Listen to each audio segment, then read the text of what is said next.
আচ্ছা, জলসা বাংলোতে জলসা যারা করতো সেই সব শিল্পীদের ধরে নিয়ে আসতো সাহেবরা, তারা কি বলপূর্বক ধরে নিয়ে আসতো নাকি আনন্দের সঙ্গেই তারা আসতো, এসে সাহেবদেরকে মনোরঞ্জন করে দিয়ে যেত, সেটা কিন্তু ইতিহাস লিখে রাখেনি।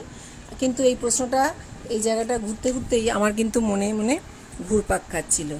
যাই হোক, ওইগুলোকে দূরে সরিয়ে রেখে আমরা যখন ঘুরছিলাম এই চারদিকের পরিবেশে যে রঙগুলো পেয়েছিলাম, সবুজের রং আর আকাশের রং, কে বলে 7টা রং, 700-র বেশি রং, কি 7 কোটিরও বেশি রং হতে পারে এই প্রকৃতিতে।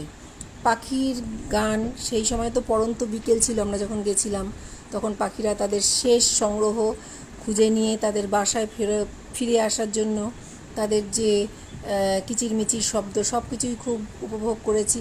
পাশ দিয়ে বয়ে চলেছে তিস্তা নদী, সেই তিস্তা নদীও আমরা এখান থেকেই দেখতে পেলাম। বাংলোটা এখনও খুব ভালোভাবেই যত্নের সঙ্গেই রাখা আছে, এটা ভেবে বেশ ভালোই লাগলো, আর তাই এইটাও আমি দিলাম।